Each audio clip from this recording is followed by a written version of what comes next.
every family, there are three truths: the one we tell ourselves, the one we tell the world, and the one that lies buried, waiting for the right moment to be unearthed. For the Vanderbilt family, that moment had finally arrived. The air in the grand living room of the Vanderbilt estate was thick and suffocating, a cloying mix of wilting funeral lilies and decades of unspoken resentment. It was a beautiful room, curated to perfection with priceless art and antique furniture, but its gilded surfaces felt cold, reflecting the four figures seated within its oppressive silence. Hours earlier, they had buried Richard Vanderbilt, the patriarch, the tycoon, the man who had been a titan to the world and a tyrant to his wife. Eleanor Vanderbilt, his widow of barely a day, sat perfectly still in her high-backed armchair. At 58, her grace was a fortress, her posture impeccable, her black dress a stark contrast against her pale, composed face. But her eyes, the color of a stormy sea, held a depth of pain that no one else in the room cared to notice. They saw only a relic, a woman whose purpose had expired the moment her husband's heart had stopped. Across from her, her son, Leo, lounged on the velvet sofa as if it were his throne. At 30, he wore his father's arrogance like a tailored suit. Beside him, perched like a sleek, predatory cat, was Isabella. She was young, beautiful, and had been Richard's special advisor, a title that fooled no one, least of all Eleanor. In the corner, casting a long shadow, sat Margaret, Richard's mother, a woman whose disapproval of Eleanor had been the one constant in 30 years of marriage. The silence was finally broken by Leo. He leaned forward, his voice devoid of warmth, a sharp, cruel instrument. "Just so we're clear, Mother," he began, the word mother dripping with condescension. "Don't expect a dime from Dad's $55 million estate." He paused, letting the words hang in the air like poison. "He made his intentions very clear to me. You'll get the bare minimum the law requires, and that's it." He gestured dismissively toward Isabella, who offered a small, triumphant smile. "Isabella and I will handle things from now on. We'll be making some changes around here. It's time for a new chapter." Isabella's smile widened. Margaret gave a slight, approving nod. They all watched Eleanor, waiting for the tears, the outburst, the pleading. They waited for her to break. But Eleanor did nothing. She did not flinch. She did not cry. Her hands remained resting calmly in her lap. She simply held their gaze, her expression unreadable. And in their greed and arrogance, they made a fatal error. They mistook her profound, calculated silence for surrender. They had no idea they were not standing at the end of a story, but at the beginning of a reckoning. To understand the profound, unbreakable stillness of Eleanor Vanderbilt, one had to look beyond the grieving widow in the black dress. One had to see the architect she had been, the master planner whose blueprints had laid the very foundation of the Vanderbilt fortune. Eleanor was not born into wealth. She was born with a rarer gift, vision. Her mind saw the world in lines, angles, and possibilities. While other children drew houses, Eleanor designed ecosystems, communities, spaces that breathed and flowed with human life. She was a poet whose language was steel and glass, a prodigy who saw the soul of a building before the first stone was ever laid. By her mid-20s, she was a rising star at a prestigious Chicago firm, her name attached to projects that were both commercially successful and critically acclaimed. She was brilliant, driven, and destined to leave her mark on the city's skyline. And then she met Richard Vanderbilt. He was not the titan of industry he would later become. He was a small-time developer with boundless ambition, a magnetic charisma, and a portfolio of uninspired, moderately profitable buildings. He was a salesman, a force of nature, but he lacked the one thing Eleanor had in abundance: sophistication, a grand design. He saw plots of land. She saw legacies. He saw buildings. She saw landmarks. When they met, he was immediately captivated by her intellect, a fire that burned brighter than any he had ever known. He pursued her relentlessly, not just with flowers and promises of love, but with blueprints and zoning maps. He presented her with his business problems, and she, fascinated by the scale of his ambition, solved them with an effortless elegance that left him breathless. He was the raw, untamed energy. She was the brilliant, guiding blueprint. Their courtship was a whirlwind of late-night brainstorming sessions over architectural drafts and romantic walks through neighborhoods she dreamed of transforming. It was Eleanor who identified the derelict stretch of industrial wasteland by the river, a place everyone else saw as an urban scar. She sketched a vision on a cocktail napkin one evening, a stunning mixed-use development of residential lofts, art galleries, and waterfront parks that would become the cornerstone of their empire. It was her magnum opus, the project that would launch Vanderbilt Properties into the stratosphere. But as the plan solidified, a choice presented itself. Richard, ever the showman, argued that the world of finance and construction was no place for a woman to be front and a center, that it was too rough, too political. "You be the foundation, Ellie," he had whispered to her, his voice full of seductive promise. "I'll be the face. Together, we'll be unstoppable. This will be our legacy, for our family." And in the flush of love and shared ambition, she agreed. Eleanor Vanderbilt, the architect, vanished from public view.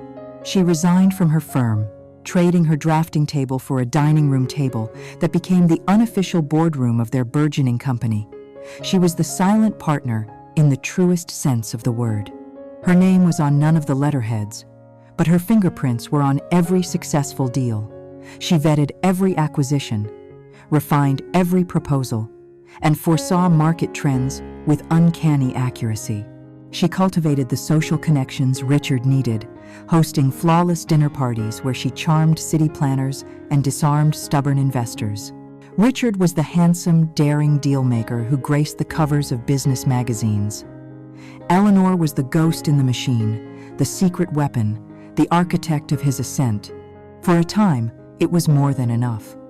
Their early years of marriage were a symphony of success and genuine partnership. Their son, Leo, was born into a world of ever-expanding luxury. Eleanor believed they were building a dynasty, a shared creation born of her mind and his drive. But slowly, insidiously, the wealth began to change him. The man who had once looked at her with awe began to look at her with expectation. Her strategic insights were no longer brilliant contributions. They were her wifely duties. The long nights she spent poring over financial reports were simply part of managing the household. The we that had defined their partnership became a resounding I that echoed from Richard's lips. He began to believe his own mythos, the one the magazines wrote about him. The self-made man, the visionary, the lone wolf. He forgot that the wolf needs a forest to hunt in, and Eleanor had planted every tree. Their magnificent home, a mansion she herself had redesigned, transformed from a sanctuary into a gilded cage. Her opinions were no longer sought, but tolerated. Her attempts to discuss business were gently rebuffed. "Don't you worry your pretty head about it, Ellie," he would say, patting her hand. "I've got it handled." He wanted a hostess, a beautiful object to display on his arm at galas, a manager for his ever more elaborate social life. The architect was buried alive beneath layers of silk and diamonds. Leo grew up in the shadow of this new dynamic. He saw a father who commanded boardrooms, whose voice made powerful men listen, who flew on private jets and shaped the very earth beneath their feet. And he saw a mother who planned menus, arranged flowers, and reminded him to do his homework. Richard actively cultivated this perception, taking a young Leo to construction sites and pointing to towering cranes. "Look, son," he'd boom. "Everything you see, I built this. This is real power." When Eleanor tried to interest Leo in art, history, or the simple joy of designing something on paper, Richard would dismiss it with a wave of his hand. "That's your mother's world, son. Soft things. In my world, we build things that last, things that matter." Leo learned the lesson well. He idolized his father's strength and came to see his mother's quiet elegance as a form of passivity, a gentle weakness. He never knew that the legal loophole his father exploited to win the landmark Harrison deal was discovered by his mother during a sleepless night in the library.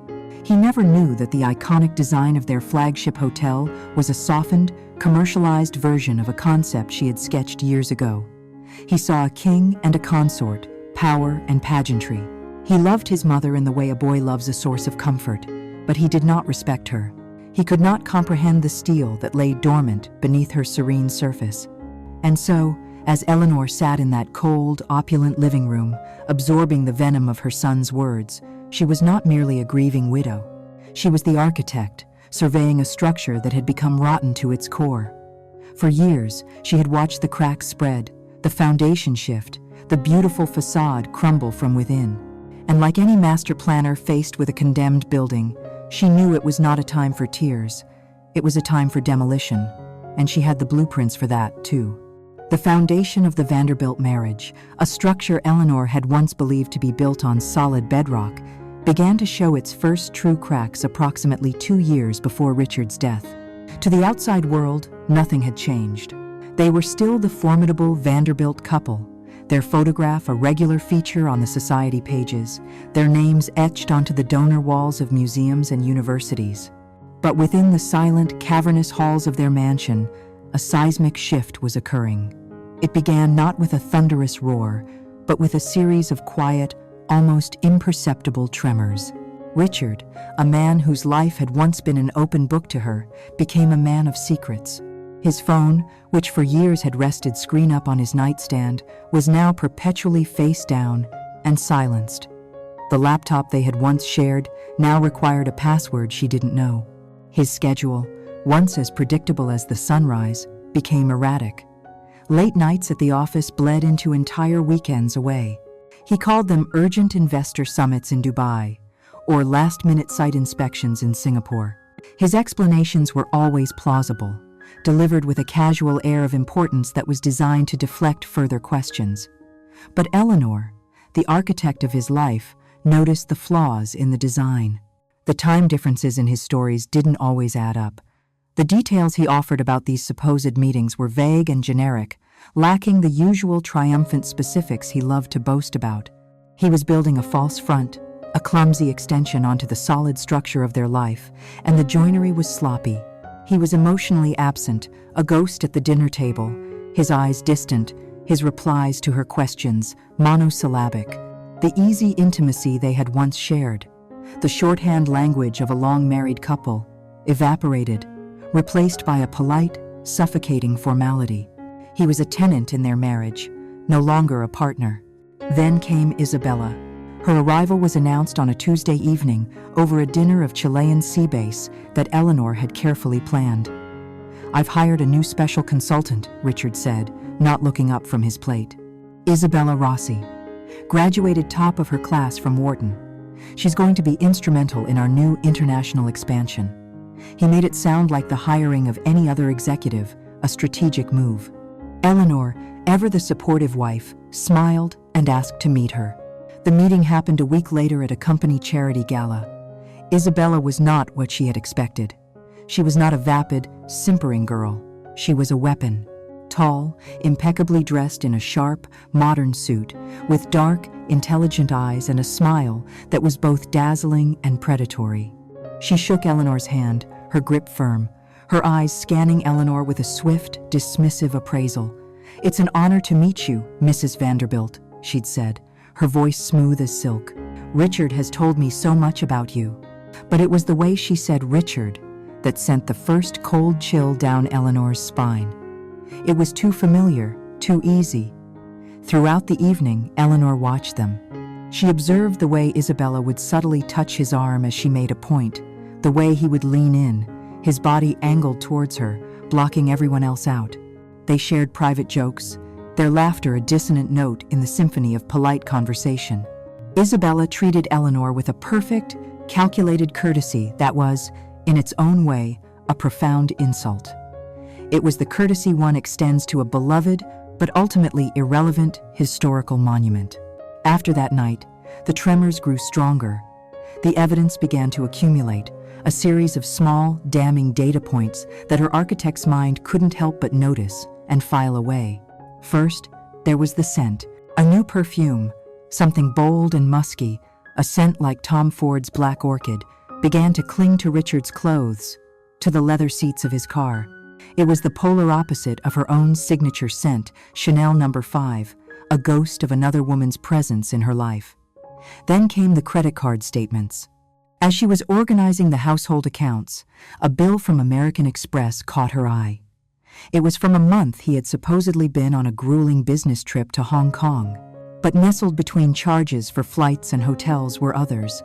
A dinner for two at Per Se in New York, a place known for its intimate, romantic atmosphere. A charge for over $5,000 at La Perla, a luxury lingerie boutique. He had told her he'd flown directly from JFK to Hong Kong. The timeline was a lie. Her mind, logical and precise, began to construct a narrative she didn't want to read. She tried to fight it, to create alternative explanations. The perfume belonged to a new female associate. The dinner was for business. The lingerie was a gift for a client's wife. But the explanations felt flimsy, desperate attempts to patch over a chasm that was widening by the day. The breaking point, the moment denial became impossible, came on a quiet Saturday afternoon. She was looking for an old photo album in their walk-in closet when she noticed a shopping bag from Cartier tucked away on a high shelf behind Richard's ski equipment. Her heart hammered against her ribs. Her birthday had been 2 months ago, their anniversary, 3. She reached up, her fingers trembling slightly as she pulled down the bag. Inside was a small, red leather box. She knew, even before she opened it, that it wasn't for her. She lifted the lid. Lying on a bed of white satin was a stunning modern diamond tennis bracelet. It was exquisite, flashy, and utterly out of character for her own classic, understated taste. It was, however, perfectly suited to the wrist of a woman like Isabella. She stood there for a long time, the cold, heavy weight of the diamonds in her palm, a physical manifestation of the cold, heavy weight in her soul. She carefully placed the bracelet back in its box, put the box back in the bag, and returned it to its hiding place on the shelf. She moved with the calm precision of a surgeon, her emotions walled off behind a dam of pure, cold clarity. The architect within her had finished assessing the damage. The hairline fractures she had been ignoring were, in fact, evidence of a catastrophic structural failure. The foundation was gone. The entire edifice of her marriage was a lie, and the question was no longer if the building would fall, but when. Standing in the silent opulence of her closet, surrounded by the trappings of a life she now realized was a beautiful, elaborate fraud, Eleanor Vanderbilt made a decision. She would no longer live in fear of the collapse. She would be the one to light the fuse. But first, she needed a confession. She needed to hear it from him. The confrontation was not born of rage, but of resolve. Eleanor orchestrated it with the same precision she would have used to plan a building's cornerstone ceremony. She waited for a day when Leo was out of the city and the staff had retired for the evening. She found Richard in his home office, a grand mahogany-paneled room that had once been their shared sanctuary for late-night planning and was now solely his domain. He was reviewing stock portfolios, a glass of expensive scotch by his side. He looked up, a flicker of annoyance in his eyes at the interruption. But she saw something else, too, a fleeting look of guilt, quickly masked. She closed the heavy doors behind her, the soft click of the latch sounding like the cocking of a pistol in the silent room. She didn't shout. Her voice was low and steady, the voice of a woman who was long past tears. She began by laying out the facts, one by one, like placing pieces of evidence on a courtroom table. "Richard, I saw the American Express statement from last month," she started, her gaze unwavering. "The dinner for two at Per Se on the 16th. The purchase at La Perla. You told me you were in meetings all night at the office." She paused, letting the statement settle in the space between them. "I was also in the closet today, looking for the old ski trip photos. I found a Cartier bag on the top shelf. Inside, there was a diamond bracelet. A beautiful piece, but certainly not my style." Each sentence was delivered without accusation, a simple presentation of data. She was appealing to the man of logic she had married, the partner who had valued her analytical mind. She concluded her presentation with a simple, dignified request. "I have given 30 years of my life to you, to this family, to this company we built together. I am not asking for a fight, Richard. I am simply asking for the truth. I have earned that." For a moment, Richard's composure faltered. She saw it in the tightening of his jaw, the sudden pallor of his skin. He was a cornered animal. And then, the master manipulator took over. His shock morphed into an expression of profound hurt, then into righteous indignation. He didn't just deny her claims, he weaponized them against her. "You were going through my private statements?" he asked, his voice a low, dangerous growl. "You were snooping in my closet like a common thief? What has gotten into you, Eleanor?" He stood up, towering over her, using his physical presence to intimidate. That dinner was with a potential investor from Abu Dhabi. A woman, yes. Is that a crime now? And the lingerie, for God's sake, was a gift for her husband that I offered to pick up as a courtesy. It's called building relationships, Eleanor. It's the business that pays for this house, for your clothes, for the very air you breathe. The lie was so audacious, so complete, it was almost brilliant. He moved to the Cartier bracelet. And the bracelet? "The bracelet," he said, his voice softening with feigned sorrow. "That was for you, for our upcoming anniversary. I was planning a surprise trip to Paris, a whole second honeymoon. And now you've ruined it with this ugly, baseless suspicion." He sank into his chair, burying his face in his hands. "I don't know who you are anymore. I work myself to the bone to give you this life, and you repay me by inventing these sick, paranoid fantasies. Are you that bored? Are you that ungrateful?" It was a masterclass in gaslighting. He was not just denying the affair, he was recasting the entire narrative.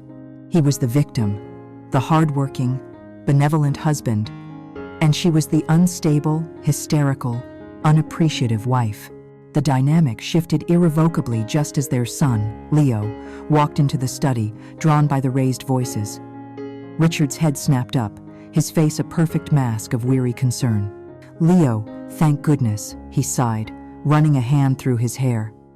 "Your mother and I were just having a discussion. She's not feeling very well. She has these ideas in her head, son, accusing me of terrible things." Leo's eyes darted from his father's pained expression to his mother's pale, stoic face. To him, it was a familiar scene from a script his father had been writing for years. The rational, patient father, dealing with the emotional, unpredictable mother. He walked over and put a hand on Richard's shoulder, a gesture of solidarity that cut Eleanor deeper than any lie. In the days that followed, the Cold War began in earnest. Richard solidified his alliance with Leo, having long, private talks with him. Eleanor could imagine the words, the poison being dripped into her son's ear. "Your mother is fragile. We need to be careful. She's going through a difficult time." Leo's behavior towards her changed. His concern was tinged with condescension. His questions felt like interrogations. He became his father's sentinel, his presence a constant reminder that she was outnumbered in her own home. Then Richard brought in his queen, his mother, Margaret. Eleanor found herself ambushed in the sunroom one afternoon. Margaret did not waste time with pleasantries. "Richard tells me you have been making some distressing accusations," the older woman said, her voice like chipping ice. "Let me be clear, Eleanor. My son is a brilliant, powerful man. Men of his stature have certain needs and pressures that a woman like you could never comprehend. Your job is to support him, not to create vulgar drama. You should be on your knees every day thanking God for the life he has given you." The house was no longer a home. It was enemy territory. She was a prisoner, constantly watched by her husband, her son, and her mother-in-law. Her every word was scrutinized, her moods analyzed for signs of the instability Richard had manufactured. The silence that fell over their family dinners was no longer peaceful. It was a ceasefire, heavy with unspoken threats. Eleanor felt utterly and completely alone, a ghost haunting the halls of the life she had helped build. And in that profound isolation, a terrible clarity emerged. She had made a grave tactical error. She had tried to appeal to a conscience that no longer existed. She had tried to fight for the truth with people who had built their world on lies. You could not reason with tyrants, you could only depose them. One evening, she stood before the large, ornate mirror in her bedroom. She looked at her reflection, at the woman with the tired eyes and the pale, drawn face. She saw what they wanted her to be: diminished, defeated, a little crazy. They had tried to erase the architect, the planner, the partner. They thought they had succeeded. She took a deep breath, and for the first time in weeks, a flicker of the old fire returned to her eyes. If they wanted her to be silent, she would be silent. If they wanted her to be invisible, she would become a shadow. But her retreat was not a surrender. It was a strategic withdrawal. Her silence would become her observation post. Her invisibility would become her camouflage. She would stop fighting their war of whispers and lies, and she would start her own. A war fought with the only weapons that mattered now: facts, evidence, and the cold, unassailable truth. She was done with confrontations. The time for gathering intelligence had begun. The War Council was a committee of one, held in the quiet solitude of Eleanor's private sitting room. The campaign of gaslighting waged by her husband and son had been brutally effective, cornering her in a psychological prison where her own perceptions were treated as symptoms of madness. But they had made a miscalculation. They had forgotten they were dealing with an architect, a woman who trusted blueprints more than rhetoric. Her own senses had provided the sketch. Now she needed the structural analysis, the hard, empirical data that could not be twisted or denied. She needed a weapon forged, in fact. Her strategy shifted from confrontation to covert reconnaissance. Using a prepaid phone she purchased with cash from an ATM, far from her usual neighborhood, she made a call. It was to a discreet corporate security firm, a name she had filed away years ago after a trusted lawyer mentioned them in passing. She gave a false name and requested a consultation with their best operative for a matter of extreme sensitivity.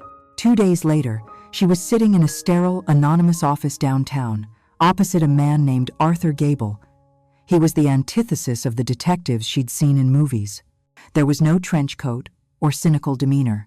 He was in his late 50s, with thinning gray hair, rimless glasses, and the quiet, unassuming air of a tenured history professor. He was a former SEC enforcement agent who specialized in forensic accounting and corporate espionage. He listened patiently as Eleanor, in calm, measured tones, laid out her initial request to confirm a suspected infidelity and document the extent of it. She provided names, schedules, and license plate numbers. She was not a weeping wife. She was a client commissioning a report, her voice betraying no emotion save for a steely resolve. Gable simply nodded, his expression unreadable, and said he would begin immediately. The first report arrived a week later, not by mail, but by a secure, encrypted email. It was as brutal and clinical as a coroner's report. Attached were dozens of high-resolution photographs, their timestamps, a meticulous chronicle of her husband's betrayal. There was Richard and Isabella, their heads close together, laughing intimately on the patio of a restaurant he'd told her he despised. There they were, kissing passionately under the awning of a boutique hotel in a part of the city he never frequented. There was a clear shot of them entering a sleek, modern apartment building, a building Vanderbilt Properties did not own. Mr. Gable had already cross-referenced the property records. The lease was in the name of a shell corporation, but the security deposit had been paid from one of Richard's personal accounts. Eleanor looked at the images, at the face of the man she had loved, twisted with a careless, joyful passion for another woman. The pain was immense, a physical blow that took her breath away.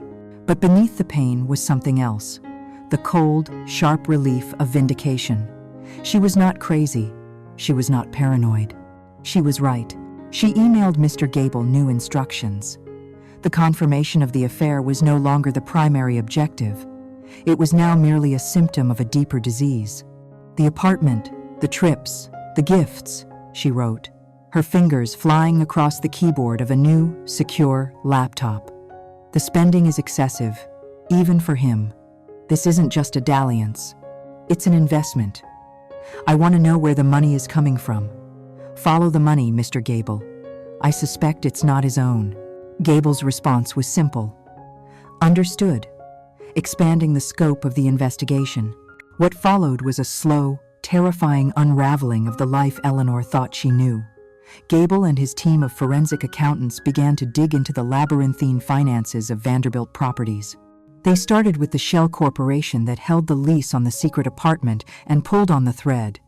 It led them to another and another.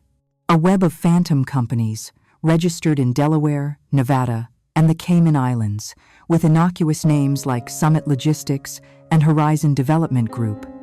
Then, they began to trace the payments. It started as a trickle. Small wire transfers from Vanderbilt properties disguised as consulting fees or payments to vendors for services that were never rendered. Then the trickle became a flood. Hundreds of thousands, then millions of dollars, flowing out of the company she had helped build and into these anonymous corporate entities. The methodology was sophisticated and cruel.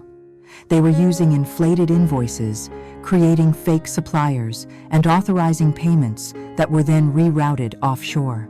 The mastermind behind the corporate structure was clearly Isabella, whose Wharton education was being put to sinister use. Her digital signature was on the incorporation documents. But the authorization for every single fraudulent transfer came from a computer terminal located in Richard Vanderbilt's private office. He was bleeding his own company dry. It became terrifyingly clear that this was not about funding an affair.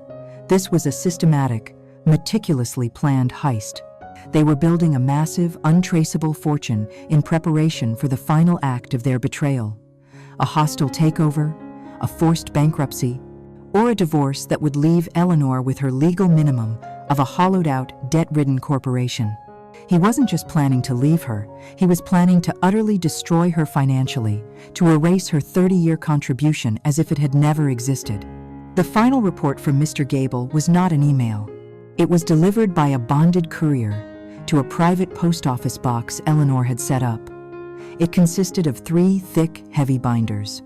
They contained no glossy photos, only the stark, black and white ugliness of the truth. Wire transfer confirmations, bank statements from accounts in Zurich and the Bahamas, incorporation papers for shell companies, and a detailed, step-by-step analysis of a fraud totaling, at that point, more than $12 million. That night, Eleanor sat alone in her study, the room illuminated only by a single green banker's lamp. The binders were spread across her desk, a monument to her husband's treachery.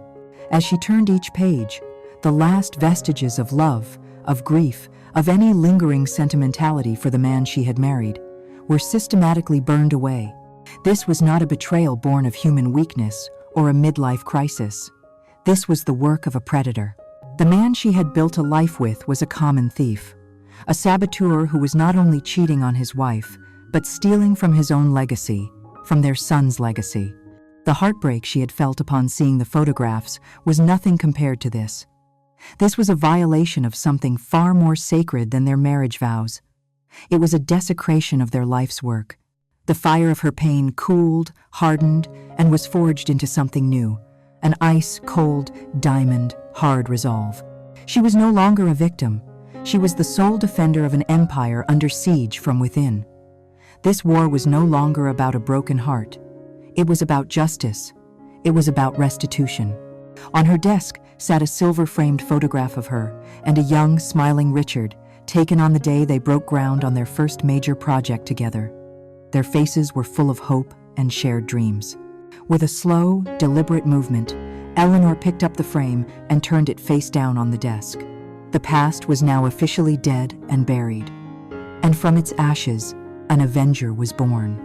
The end did not come as Eleanor had anticipated.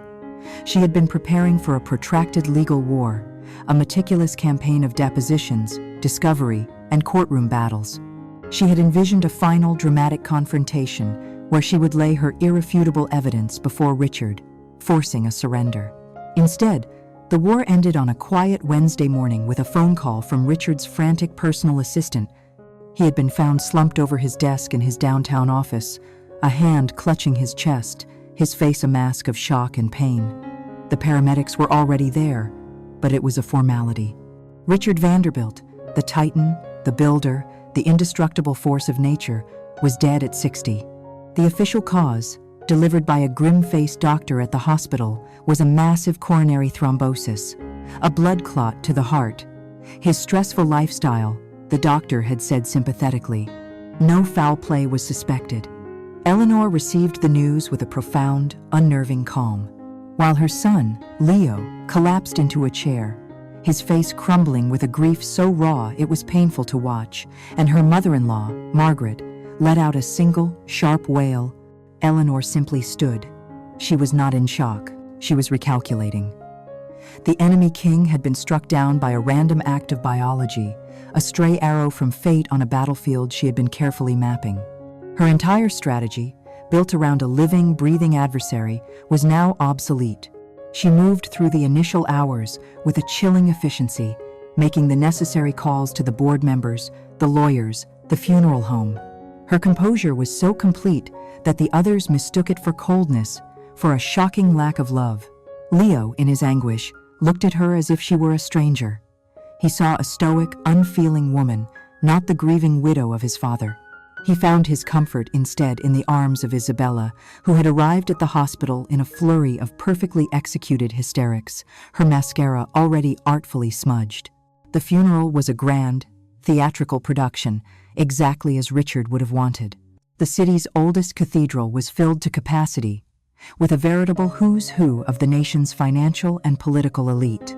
They had all come to pay their respects, to be seen paying their respects to the fallen giant.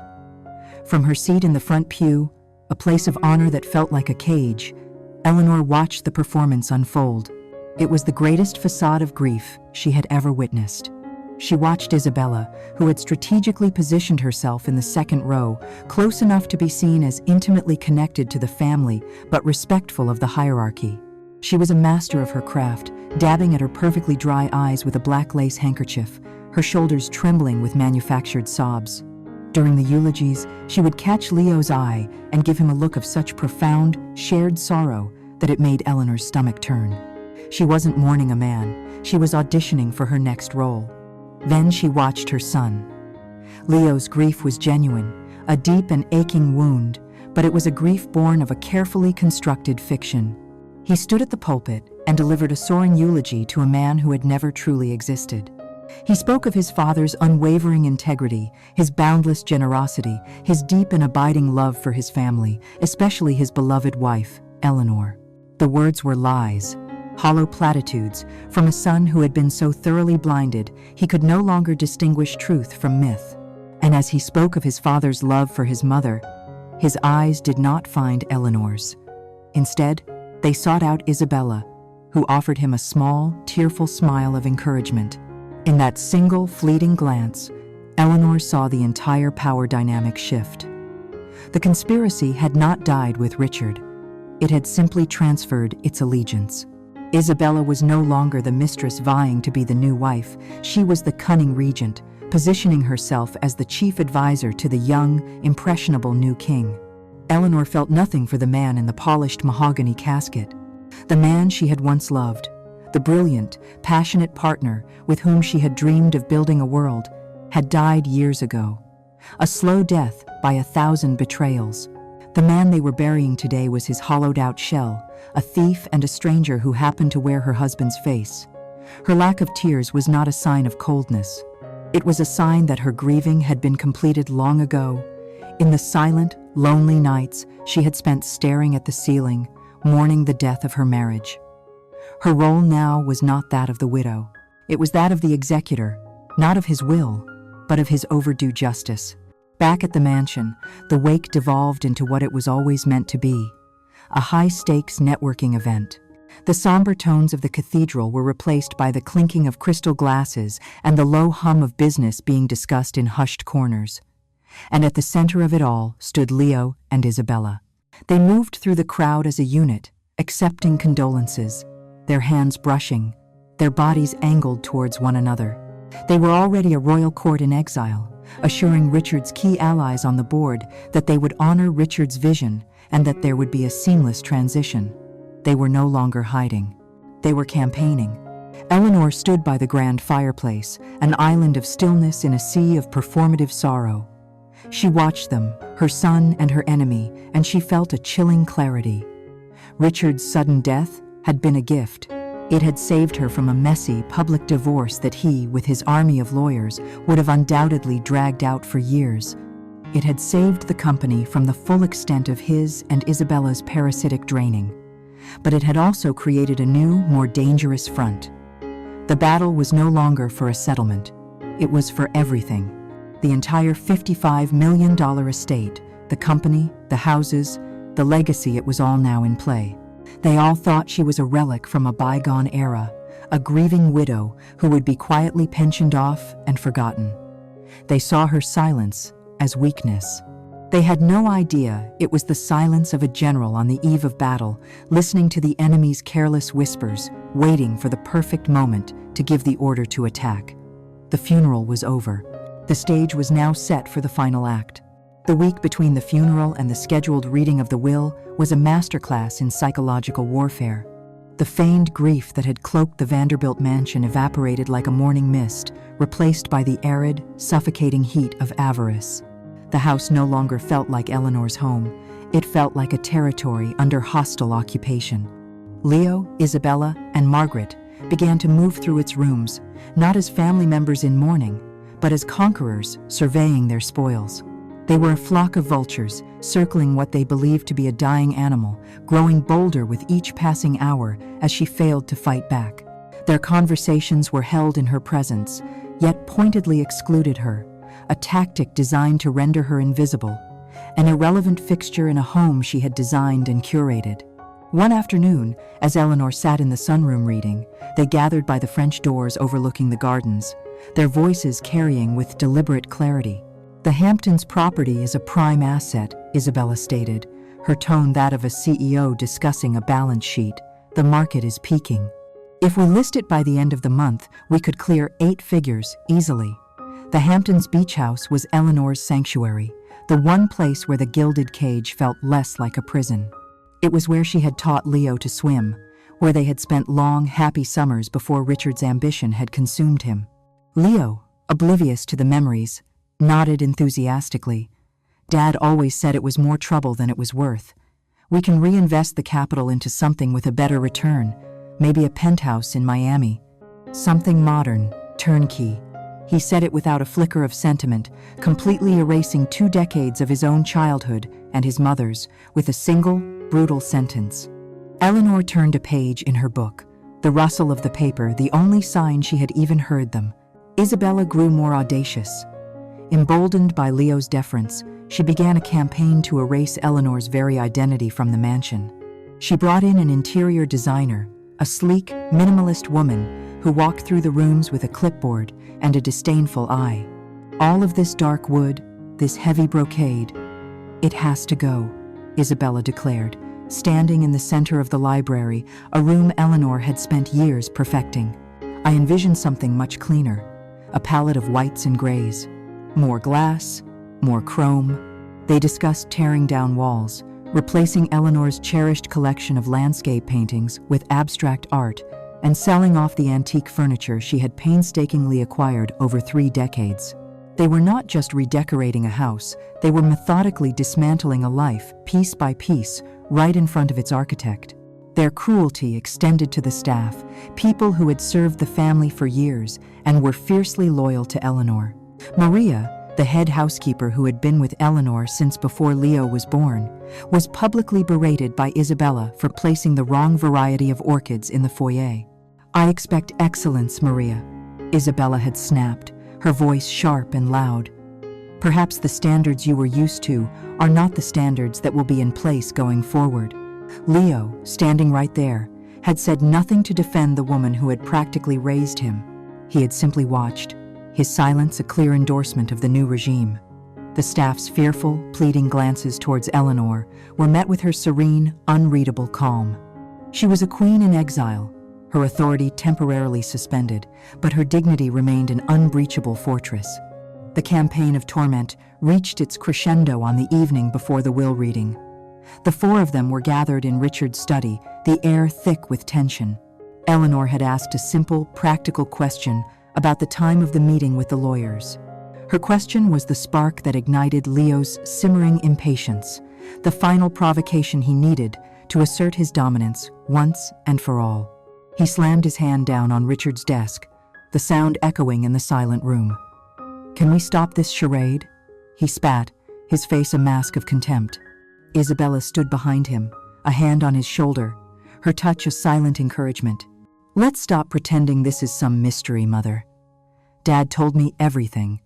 He told me how unhappy he was, how you held him back with your sensitivities. He stayed for me, for the family name. The lie was so profound, so completely inverted from the truth, that for a moment Eleanor felt a dizzying sense of vertigo. She was a visitor in an alternate reality, one constructed by her husband's deceit and now inhabited by her son. Leo took a step closer, his voice dropping to a low, menacing tone. He made his intentions for the estate crystal clear. To me, to Isabella, to his lawyers. There is a trust, a small one, that will provide for your basic needs. The bare minimum the law requires. A token amount to ensure you live comfortably and, more importantly, quietly. He gestured around the magnificent office. But this? The company? The portfolio? The $55 million? All of it, everything that matters, will be under my control. I will be the new chairman of Vanderbilt Properties, with Isabella as my chief advisor. He leaned in, his eyes cold and devoid of any filial affection. So, just so we are perfectly clear, and there are no embarrassing scenes tomorrow, don't expect a dime. Start getting used to your new reality. He stood back, triumphant, expecting an eruption. He wanted tears, pleading, a hysterical outburst that would confirm his narrative of her as a weak, emotional woman. He was met with a silence so deep, so absolute, that it seemed to absorb the sound in the room. Eleanor looked at him, but she did not see the little boy she had raised. She saw a hollow man, a puppet dancing on the strings of a dead man's lies and a predator's ambition. A profound, aching pity washed over her, a pity so vast it extinguished any remaining flicker of personal hurt. Her son was a casualty of a war he didn't even know he was fighting. He thought this was his victory. He had no idea it was his unconditional surrender. Without a word, Eleanor Vanderbilt rose from her chair. She looked at her son, then at Isabella, and finally at Margaret, who was smiling a thin, victorious smile. She gave them nothing. No anger, no sorrow, no fear. She simply turned and walked out of the room, her back straight, her steps unhurried. They stared after her, their triumph mixed with a faint, unsettling confusion at her lack of a fight. To them, her silent retreat was the white flag of defeat. They had won. The empire was theirs. They didn't understand that it wasn't a retreat. It was the final, quiet walk of a general to the high ground, from which she would watch the entire, corrupt battlefield be consumed by the fire she was about to unleash. To the vultures circling the Vanderbilt estate, Eleanor's silence was the silence of the vanquished. They saw a woman hollowed out by grief and shock, a queen deposed, wandering the halls of her former kingdom like a ghost. They mistook her stillness for surrender, her composure for defeat. They had mistaken the solemn quiet of a library for the silent finality of the tomb. In reality, her silence was that of a command center in the dead of night, a place of intense, focused activity where battle plans were being drawn, armies mobilized, and a campaign of overwhelming force was about to be launched. Her retreat had never been a surrender. It was the strategic gathering of an arsenal so powerful it would not just win the war, but annihilate the enemy. The moment she had turned the last page of Mr. Gable's final report, the binder filled with the blueprint of her husband's treachery, Eleanor knew the old rules no longer applied. Sanford White, the family's lawyer for 40 years, a man who had dandled Leo on his knee, was a product of the old world. He would have counseled discretion, a quiet settlement, a dignified divorce that saved face and protected the family name. Eleanor was no longer interested in saving the family name. She was interested in saving the family company from the criminals who bore its name. The day after receiving the binders, she made another call on her secure phone. This time, it was to Anya Sharma, a name she had found after days of researching the city's most feared litigators. Sharma was a shark in a silk blouse, a specialist in high-stakes corporate fraud who had made her name dismantling the empires of powerful, corrupt men. Their first meeting took place in Sharma's corner office, a minimalist space of glass and steel high above the city. Eleanor did not come as a heartbroken wife. She came as a client. She placed Mr. Gable's 3 binders on the polished glass desk and said, without preamble, "My husband and his associate are systematically embezzling funds from a company in which I am the single largest private shareholder. This is a detailed report of their activities to date. I want to know my options for asset recovery and criminal prosecution." Anya Sharma, who had been expecting another messy high society divorce, leaned forward, her eyes gleaming with professional hunger as she began to turn the pages. By the end of the hour, she simply closed the binder and looked at Eleanor. "Mrs. Vanderbilt," she said, a slow smile spreading across her face. "You don't just have options, you have a kill shot." But Eleanor knew they needed more. Gable's report was external evidence. To build an inescapable case, they needed internal proof, the smoking gun from inside Vanderbilt properties. For that, she needed an ally. She summoned David Chen, the company's long-serving chief financial officer. David was a brilliant, meticulous accountant who had been with the company since its early days. He was fiercely loyal to the vision Eleanor and Richard had once shared, a vision he had watched Richard and Isabella corrupt. They had sidelined him, pushing him out of the inner circle in favor of younger, more malleable executives who wouldn't ask difficult questions. Eleanor met him not at the office, but on a bench in a quiet public park. She told him everything. She watched his face, a mask of quiet professionalism, slowly harden with a cold anger as he realized the depth of the betrayal. When she finished, he simply looked at her and said, "What do you need me to do?" He became her ghost in the machine. While Leo and Isabella were at the mansion, discussing which of Eleanor's paintings to sell first, David Chen was working late into the night at the deserted corporate headquarters. Using old administrative passwords he had never relinquished, he began a deep dive into the company's servers, into the backup archives Richard thought no one could access. It was a nerve-wracking, high-stakes operation. One night, he found it, a hidden folder on Richard's personal network drive. It contained the motherlode, unaltered invoices showing the real costs of projects before Richard and Isabella had doctored them. And worse, a chain of emails between the two lovers sent via a private, encrypted server. They discussed the shell corporations, the offshore accounts, their entire strategy, in chilling detail. They joked about her, calling her the curator, a relic to be managed until she could be disposed of. They laid out their plan to systematically devalue the company's assets, trigger a financial crisis, and then use their stolen offshore funds to buy out the remaining shares for pennies on the dollar, seizing total control. It was more than even Eleanor had imagined. This was not just theft, it was a conspiracy to commit federal wire fraud, mail fraud, and money laundering. Anya Sharma confirmed it in their next secret war council, held in a rented, anonymous office suite. "This is no longer a divorce proceeding, Eleanor," Anya said, her voice grim but excited. "This is a RICO case. With this evidence, the FBI would have them in cuffs before breakfast. They would be looking at 20 years in federal prison. We have absolute leverage." Eleanor became the commander-in-chief of her own liberation. While her family saw her as a passive, silent figure, she was on encrypted conference calls with Anya and David, planning every detail. What is the fastest way to get a federal judge to freeze their personal assets, including the offshore accounts? She would ask. What are the tax implications of the fraud for the company's standing? How do we carve out Isabella's involvement to isolate her legally? She was not a woman scorned. She was a CEO fighting a hostile takeover, and she was utterly ruthless. While Isabella measured the living room for new, modern furniture, Eleanor was orchestrating a legal and financial ambush of breathtaking complexity. They had just finalized their strategy. The plan was for Eleanor to confront Richard one final time, to lay the entire, undeniable case before him and give him one chance to surrender, to undo the damage, and to disappear from her life. It was a confrontation she was preparing for with cold resolve. And then, the phone rang on that quiet Wednesday morning. Richard was dead.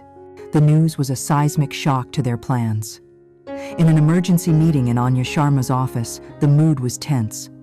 "His death kills the divorce leverage," David said, his face grim. "And you can't prosecute a dead man." It seemed for a moment, that Richard had escaped, that his final act was to deny her the justice she was about to exact. But Anya Sharma, the predator, saw a new path, a new, more elegant kill shot. She looked at Eleanor, her eyes sharp. "They don't know," she said, her voice a low, excited whisper. "They don't know about Gable, about David, about the emails. They think they've inherited the kingdom. Leo and Isabella are walking into that while reading completely blind, drunk on their own arrogance, believing they hold all the cards." She leaned forward. "The battlefield has changed, Eleanor. But our arsenal is more powerful than ever. We're no longer planning a siege. We are setting an ambush." A cold, hard smile touched Eleanor's lips for the first time in months. The architect had designed an inescapable fortress of fact and law. All that was left was to let the enemy march willingly through the gates, right into the heart of the kill zone. The will reading was no longer a formality. It was to be an execution.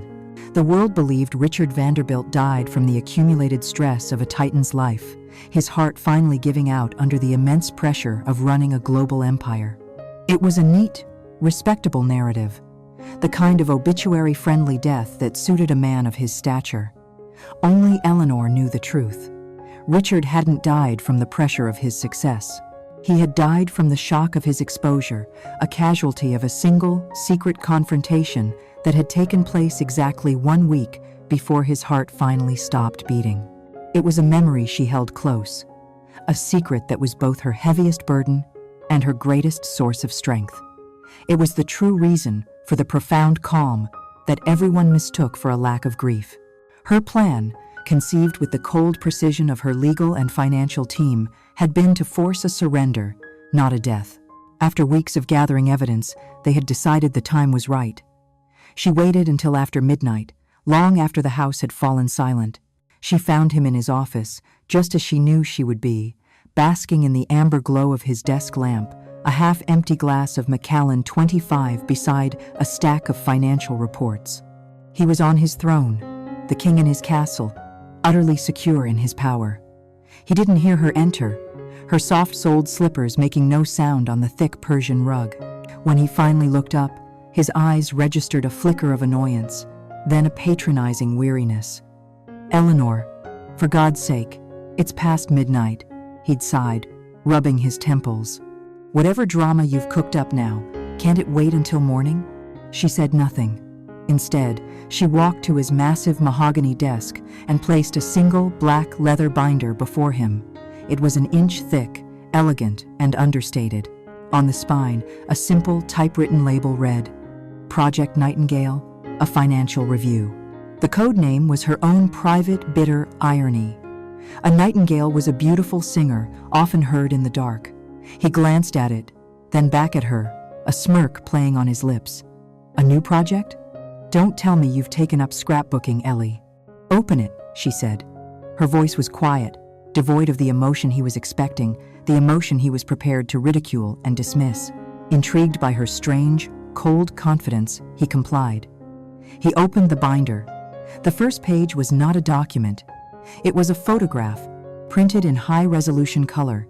It showed him and Isabella on the balcony of the secret apartment, locked in a passionate kiss. His smirk vanished. He quickly flipped the page. The next was a copy of the lease agreement for that same apartment, held in the name of the shell corporation, Apex Global Holdings. He flipped again. A detailed summary of wire transfers from Vanderbilt Properties to Apex Global, totaling over $2 million. He kept flipping, faster now, his breathing growing shallow. He saw bank statements from an account in the Cayman Islands under Isabella's name. He saw transcripts of their encrypted emails, where they discussed their plan to bankrupt the company, where they referred to her as the curator. Eleanor watched as the blood drained from his face. The confident, powerful titan began to visibly shrink before her eyes, collapsing into the terrified, cornered thief he truly was. The bluster came first, a weak, reflexive defense. "What is this? Where did you get this garbage?" he stammered, his hand trembling as he pointed at the papers. "These are fakes. You had someone fake these." But his voice held no conviction. He knew. The details were too precise. the account numbers too accurate. He was looking at the meticulous anatomy of his own crimes. His denial dissolved into a desperate, pathetic plea. "Ellie, Ellie, please," he whispered, his voice cracking, the old pet name, a foreign sound on his lips. "We can fix this. Don't do this. Think of Leo. Think of the family name."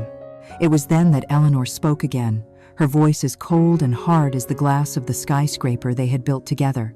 "The time for thinking about the family name passed when you decided to steal from it," she said. She was not negotiating. She was delivering a verdict. "You have two options, Richard. Here is the first. You will go to your office tomorrow, and you will begin the process of repatriating every single dollar you and Isabella Rossi have stolen. You will dissolve every shell corporation. You will terminate Miss Rossi's employment, and you will sever any and all contact with her, effective immediately. And then you will call Sanford White, and you will instruct him to draw up a new, irrevocable last will and testament. It will be a fair will, one that leaves a controlling interest of the company in a trust for our son, a trust that I, and only I, will be the sole executor of until he is 40 years old. You will sign it, and I will be provided a certified copy." She paused, letting the weight of her terms sink in. "That is option one. Option two is simpler. If you do nothing, or if you fail to meet any one of those conditions, a duplicate of this binder will be messengered to the United States Attorney for the Southern District of New York, with copies sent to the SEC and the IRS. Your picture will be on the front page of the Wall Street Journal, not as a titan, but as a common felon. Vanderbilt properties will be buried in federal investigations for years. Leo's inheritance will be legal fees. The choice is yours." He stared at her, his mouth agape, his face a ghastly shade of gray. In her eyes, he saw no flicker of doubt, no hint of the emotional wife he thought he could manipulate. He saw a stranger, a judge who had already passed sentence. The reality of his situation crashed down upon him. He had lost. Completely. The empire, the money, the power, his freedom, his reputation, it was all gone, all held in the hands of the woman he had dismissed as a piece of decorative furniture. It was in that moment that his body betrayed him. A look of profound confusion crossed his face. He made a soft, guttural sound, and his left hand went to his chest, clutching at his expensive suit jacket. His eyes widened in sheer, animal terror as the first crushing wave of pain hit him. "Ellie," he gasped, his voice a strangled whisper, his eyes pleading. Eleanor did not move.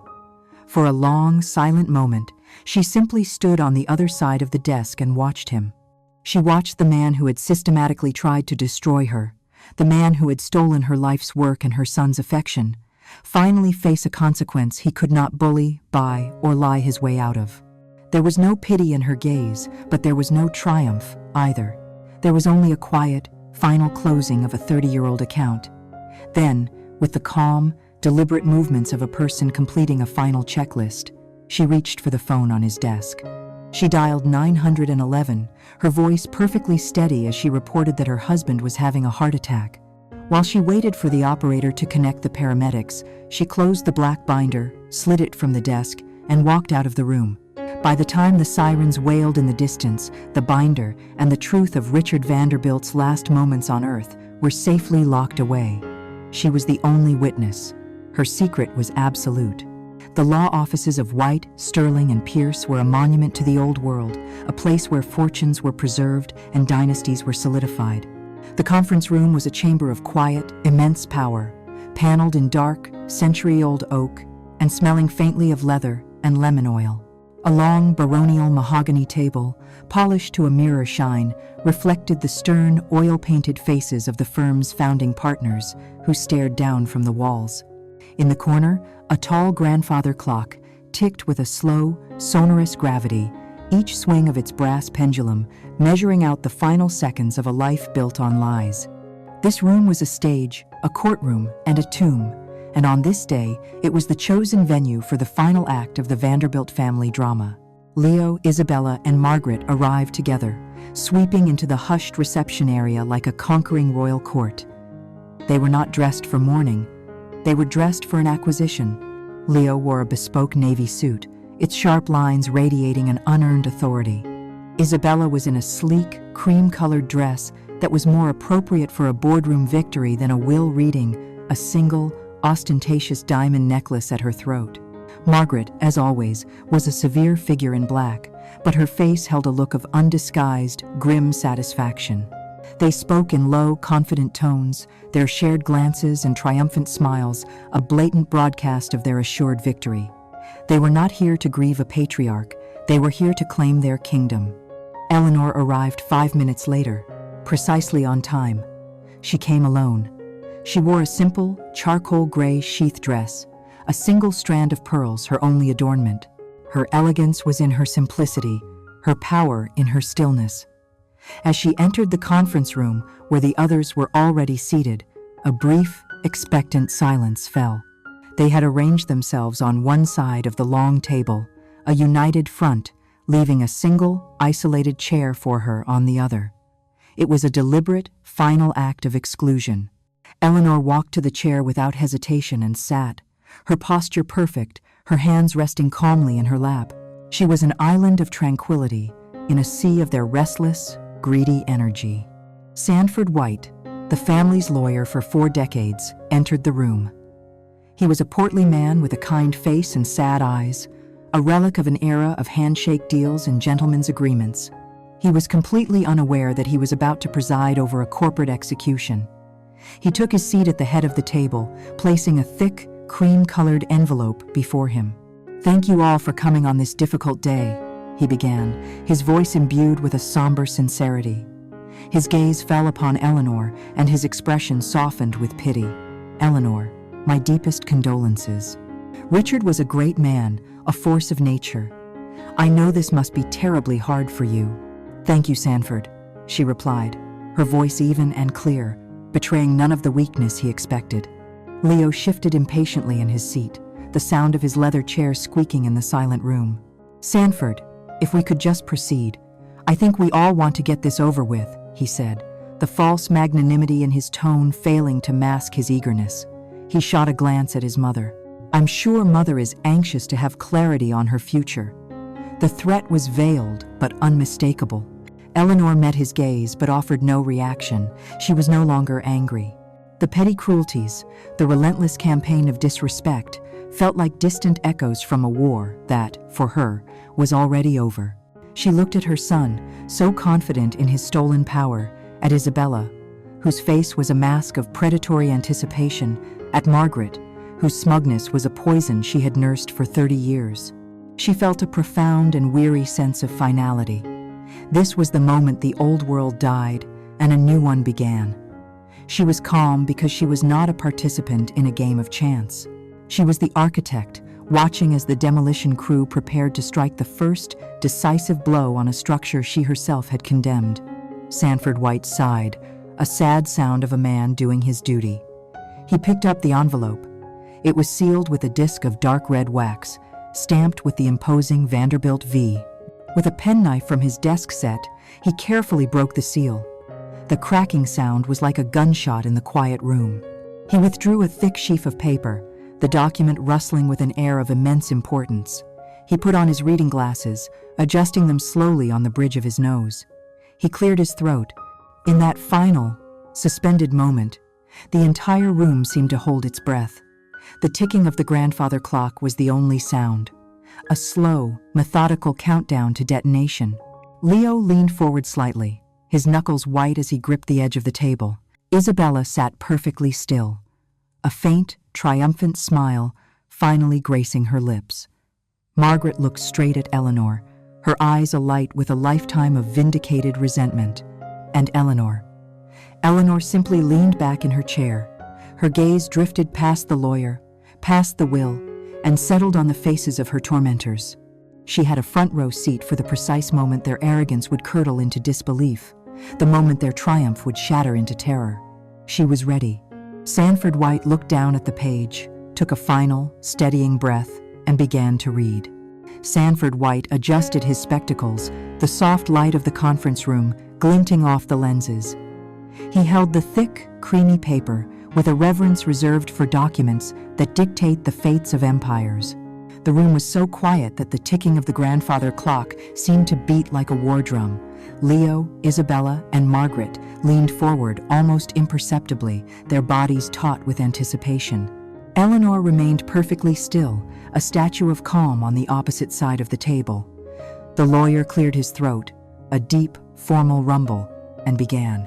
I, Richard Thomas Vanderbilt, being of sound mind and body, do hereby declare this to be my last will and testament, revoking all former wills and codicils heretofore made by me. The words were standard, boilerplate legal language. A collective, inaudible sigh of relief seemed to emanate from the opposing side of the table. This was it. The formality, the predictable cadence, it was all going according to their plan. They relaxed by a fraction, their victory so close they could taste it. Sanford White continued to the next paragraph, but as his eyes scanned the words, a strange thing happened. His voice, so steady a moment ago, faltered. He stopped. He took his glasses off, polished them with a handkerchief, and put them back on, leaning closer to the page as if he couldn't believe what he was seeing. A knot of confusion tightened in Leo's stomach. "Is there a problem, Sanford?" he asked, his voice sharp. The lawyer looked up, his face pale, his eyes wide with a dawning horror. He looked at Eleanor, then at Leo, as if pleading for an escape that did not exist. He shook his head slightly, took a shallow, shaky breath, and continued reading, his voice now strained, thin, and stripped of all its earlier warmth. "This document serves not only as my last will and testament," he read, each word landing like a stone thrown into a silent pool, but as a formal and binding confession. The silence in the room shattered. "A what?" Leo barked, a short, incredulous laugh escaping his lips. "Is this some kind of sick joke?"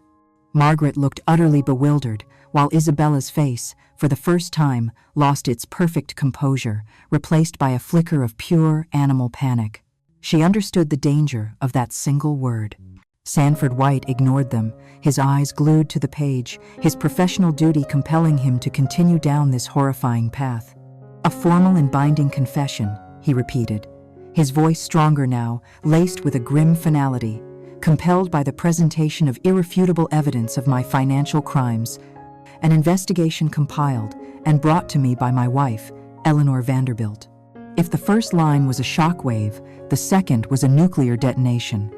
Leo shot to his feet, his chair scraping violently against the floor.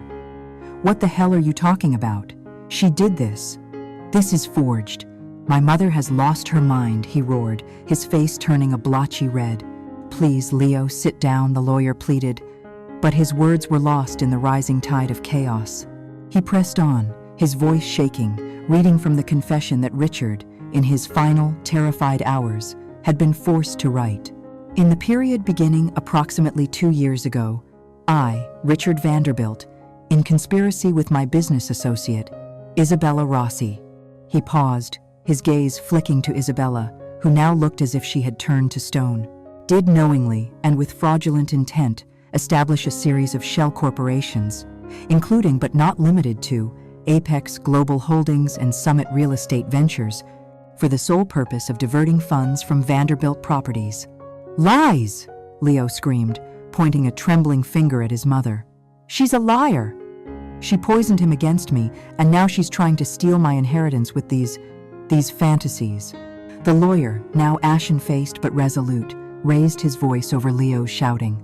"The confession states," he continued, "that these diverted funds, totaling a sum of $12,450,312, were transferred to a series of offshore accounts in the Cayman Islands and Switzerland, accounts under the sole control of Miss Rossi."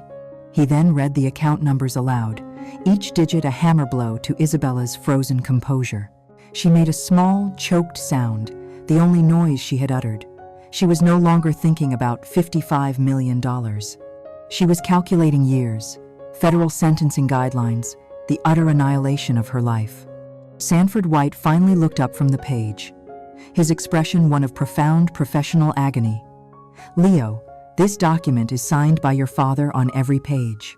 His signature is witnessed and notarized by a team from another firm. It is, to the best of my knowledge, completely legal and binding. I am obligated to execute its terms." He then turned to the final sections, the distribution of the estate. "To my son, Leo Vanderbilt," he read, his voice heavy with sorrow, "for his willing participation in the emotional and psychological abuse of his mother, and for his willful blindness that allowed this conspiracy to flourish under his nose, I leave the sum of $1 so that no one can claim I forgot him. It is my final hope that the absolute loss of the fortune he took for granted will provide the character-building experience I so profoundly failed to give him in life." Leo collapsed back into his chair, as if his strings had been cut, his face a mask of utter devastation, his denial finally crumbling under the weight of his father's brutal, posthumous words. "To Isabella Rossi," the lawyer continued, his voice now cold as ice, "for her instrumental role in the planning and execution of the aforementioned financial crimes, I leave the full and unmitigated consequences as dictated by the laws of the United States. I have instructed my executor to deliver a full copy of this confession, along with all supporting evidence, to the Office of the U.S. Attorney." And finally, the last clause, the one that sealed their doom and cemented Eleanor's victory. "I hereby revoke all previous wills and testaments. I name as my sole and absolute executor my wife, Eleanor Vanderbilt. I grant her unilateral power and authority over my entire estate, with the primary and immediate directive to use any and all means necessary to recover the stolen funds for the benefit of the company, and to cooperate fully with all state and federal authorities in the prosecution of Isabella Rossi and any other co-conspirators." The reading was over. The room, which had been simmering with tension, erupted into flames. Leo, his face streaked with tears of rage and grief, finally turned on his mother, his voice a raw, broken scream. "What did you do? You did this to him. You cornered him. You threatened him. You killed him." Margaret was muttering, "No, no, it can't be," her mind unable to process the complete reversal of her fortunes. Sanford White was slumped in his chair, looking at the papers as if they were venomous snakes. And in the heart of the inferno she had created, Eleanor Vanderbilt sat, unmoved. She did not flinch at her son's accusations. She did not smile at her victory. She simply watched the corrupt world they had built burn to the ground. Her silence was no longer a shield. It was a verdict. It was the sound of justice, finally, being served. She met her son's wild, hate-filled eyes with a gaze that was as steady, as clear, and as unforgiving as stone. The architect had completed her work. The chaos that erupted in the aftermath of the final clause was a storm of impotent rage and shattered arrogance. Leo's accusations of murder and forgery dissolved into guttural, broken sobs as the reality of his utter ruin crashed down upon him. Isabella sat catatonic, her mind locked in a prison of legal statutes and sentencing calculations, while Margaret sputtered incoherently, her face a crumpled mask of disbelief. In the center of the tempest, Eleanor Vanderbilt remained the calm, unmoving eye. She did not respond to her son's pain-filled invective. She simply rose from her chair and turned her attention to the shaken lawyer, her voice cutting through the noise with the clean, sharp authority of a surgeon's scalpel. "Sanford," she said calmly, "please have a courier deliver a certified copy of this document and its attached evidence portfolio to the offices of Anya Sharma. She is my legal counsel and will handle all further communications on behalf of the estate. And then, I suggest you call building security. I believe Miss Rossi may be a flight risk." The weeks that followed were a swift and brutal epilogue for the conspirators. As Eleanor, now the undisputed executor of the Vanderbilt estate, moved with quiet efficiency, their world was systematically dismantled. Isabella Rossi's face was soon splashed across the news, not as a brilliant financial prodigy, but as the architect of a multi-million-dollar fraud. Her assets were frozen, her reputation vaporized. The last Eleanor heard, she had accepted a plea bargain to avoid a longer sentence, her ambition and beauty destined to fade in the harsh, fluorescent lights of a federal correctional facility. Leo was not charged with any crime, but his punishment was, in its own way, just as absolute. Stripped of his inheritance, his name now synonymous with scandal, he became a pariah. His fair-weather friends vanished, his social circle evaporated, and he was left with nothing but his father's lies and the crushing weight of his own foolishness. He left the mansion with a single suitcase, a ghost exorcised from a house he once believed was his. It was a month later, in that same grand study where Richard had died, that Anya Sharma met with Eleanor to review the final accounting of the estate. The stolen funds were being recovered, the company was being stabilized under a new board, and the full $55 million, now under Eleanor's sole control, was accounted for. "So," Anya said, a note of admiration in her voice. "Congratulations, Eleanor. After all of it, you're now one of the wealthiest and most powerful women in the country. What's your first move?" Eleanor looked out the large window at the city skyline she had once dreamed of shaping. "The money was never the point, Anya," she said softly. "The money was his weapon. It was the cage. I have no interest in living in it." She then gestured to a final clause in the will's execution directives, a clause only she and Anya knew about. "Richard's name will not be attached to a legacy of fraud, and his money will not be a monument to his betrayal." That was how the Eleanor Vanderbilt Foundation for Second Chances was born. In an act of breathtaking finality, Eleanor instructed the estate to liquidate nearly all its assets, the stocks, the bonds, the art collection, the international properties. The entire $55 million fortune was to be the endowment for a new charity, one with a singular, deeply personal mission: to provide legal aid, financial counsel, and trauma support for women who were victims of the kind of sophisticated financial and psychological abuse she had endured. The money that had been stolen to ruin her would now be used to save others. Her revenge was not in hoarding the wealth, but in transforming it.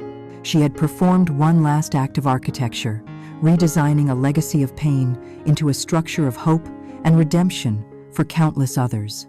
She kept the mansion and a modest living stipend, enough to live comfortably but not lavishly. She didn't need the fortune. She just needed to ensure it could never be used as a weapon again. Never underestimate the quiet dignity of a person who has endured too much. Their silence isn't weakness. It's the calculated calm before the storm. Justice sometimes is not about winning a prize, but about rewriting the ending. Eleanor had won, but her victory was a somber one, ringing with the echo of what she had lost. She had justice, but she had no family. The mansion was no longer a prison, but it was now filled with a profound and lonely silence. She had rewritten her story from a tragedy of betrayal into an epic of justice. But as the dust settled on the ruins of her family, a new question emerged, one that whispered in the now empty halls of the great house. What happens when the war is over, when justice is served, but the family is forever broken? And can a structure, however beautifully and nobly redesigned, ever truly feel like home when its very foundations are built upon a graveyard of memories? We'll explore that, perhaps, in our next story.